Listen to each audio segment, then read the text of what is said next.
What's going on, everyone? Thanks for clicking on this video, and I'm so glad Formula One's back. Bahrain just happened. So exciting for it to be back. Now, it didn't go the way we might have wanted it to go, but we're going to break it down, talk about the top 10 for the most part, and the midfield cars, and then the only two cars that are really at the top of the field. So let's get right into it. Again, live streams for every race on the channel. Subscribe so you don't miss that. You got lap times, sector times, driver maps, commentary, everything. You can see it all on one screen. So subscribe so you don't miss those, but let's get right in and start breaking down the race. First, I want to hear what you all thought about the race, so please leave a comment. I want to hear all the different opinions on Alonso, Mercedes, Red Bull, just everything. I want to hear everything about how awful McLaren is. I want to hear it all, so please leave a comment. Genuinely interested in the feedback of what you guys thought of the race, the first race of the season, and it really this set the tone, and you can see that by Red Bull. Red Bull's on a league of their own. I genuinely think, barring any, engine failures from Red Bull, any reliability issues, no car is catching them. I mean, just look at this. You could see, Max obviously finished. Perez 11 seconds behind him, and then the Aston Martin was 38 seconds behind. Now, that is because, sadly, Leclerc had to retire, but he wasn't catching Perez, that's for sure. If anything, Alonso in the Aston Martin and Hamilton in the Mercedes were catching Leclerc. They have a really great car for tire degradation, and the Ferrari just hasn't figured that out yet. So Ferrari really needs to figure out how they can not degrade those tires, because they're doing that really quickly, and if they keep doing that and they can't figure that out, they can't figure out how to make the tires last longer, then their extra pace really won't matter, and they'll fall into, the Aston Martin and Mercedes trap, and then we really don't want that, because that means Ferrari's going to be out of contention. No good. Again, Leclerc would have came in third had he not had those reliability issues, but Ferrari needs to figure that out. They struggled with it last season. They need to figure it out this season. But again, Red Bull, league of their own. Nothing anyone's going to be able to do about that. I seriously don't see how they're not dominant this entire year. It's almost like we're witnessing the Red Bull era, just as, Mercedes had their dominant 7 years or whatever. So I think we're seeing that now. I think we're seeing the dominant Red Bull era, sadly. We want as many cars up there as possible to contend and fight for the championship, but right now, Max and Perez, they have it down. Again, I think Max is quicker than Perez, so I think you're seeing the 1-2 right there. That's as clear as day to me at this moment. So now, when it comes to Aston Martin, Ferrari, and Mercedes, I think we've shown, obviously I think the Ferrari has a bit more pace, but it really comes down because the Ferrari last season was up here, Aston Martin way down here, but Mercedes was right under him. It's really coming down to the driver in the car, which I like a lot. Obviously, I want Ferrari to have the pace. I want them to have the better car, but I also like seeing, if the playing field was a bit more level, which driver is able to compete better, and I think we're seeing that a lot as these cars kind of gap closer to each other in ability.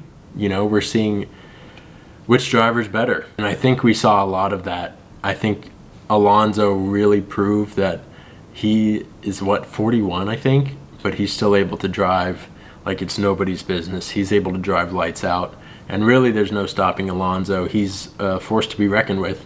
We saw that as he got a podium on the first race. Him and Hamilton were really battling it out. That was what's exciting.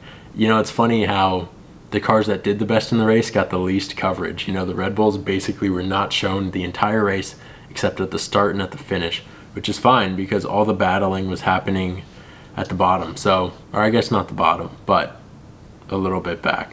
So Alonso third on the podium. Again, great race. Would have been fourth, but he deserves the podium. Good for him. He was able to pass Sainz. Again, Ferrari just need to get that degradation down, and then I think they'll be okay. I know Sainz last season was really struggling with just getting used to the car and being able to compete at that high top of the field, that top level. So I hope that learning curve for him this season is shorter, much shorter. You had Lewis Hamilton up there. I was happy to see Lewis Hamilton coming into form. Really, that battle between him and Alonso was absolutely perfect. You could tell that this is going to be a very scrappy season. And so that was great. That was great to see. I'm very happy he wasn't able to catch up to Sainz. I think the Aston Martin is a stronger car than the Mercedes. I think Lewis Hamilton's able to get the most out of it. But if the Mercedes is able to upgrade itself and able to, kind of close the gap, then I can even see Lewis Hamilton being above, Carlos Sainz, and consistently above the second Aston Martin, Lance Stroll, who was in 6th this race. Really props to him for his, he had the injury. I'm pretty sure he had surgery on his hand. So he was driving hurt. Props to him for being able to do that, coming in 6th. I think we're starting to see what Lance can really do. I think that this will be a chance to really prove himself and get under the umbrella of being a Stroll, and the dad owns the team, so of course he's going to drive. So I think, he's just really able to prove his worth, and I'm excited. I mean, if Aston Martin could beat Mercedes in the championship, it would be unreal. And looking at it now, it's a real possibility. George Russell, 7th in the Mercedes, didn't get the most out of the car. That was kind of all right.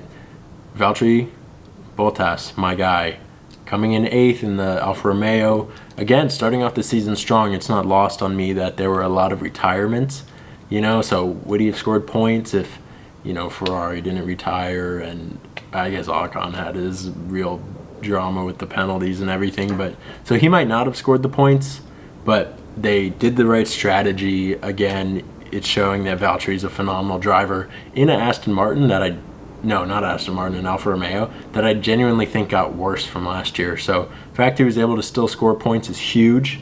Pierre Gasly in the Alpine, that was all right, glad that the Alpine could be up there. Good for Pierre for scoring points when the team needed it, because Ocon from not even lining up correctly on the grid was the start of his terrible race. And then Alexander Albon coming in 10th, scoring points for Williams.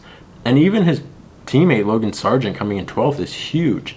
I mean, the fact that Williams could be up there, again, they had the retirements in the race, so they wouldn't have scored points otherwise, but again, huge. They can continue capitalizing on that. I mean, think about it. Williams right now is ahead of AlphaTauri and Haas.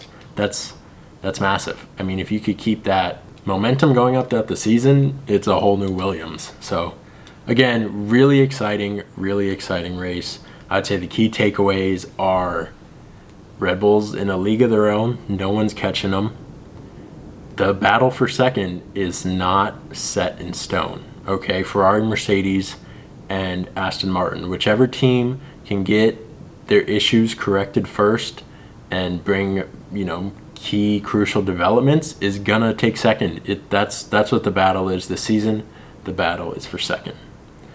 Appreciate you watching. Again, I do want to hear what you all thought of the race, so please leave a comment down below. Live streams every race weekend, and I cannot wait to see what these cars are able to do in Saudi Arabia now that each driver has a race under their belt. What are they capable of?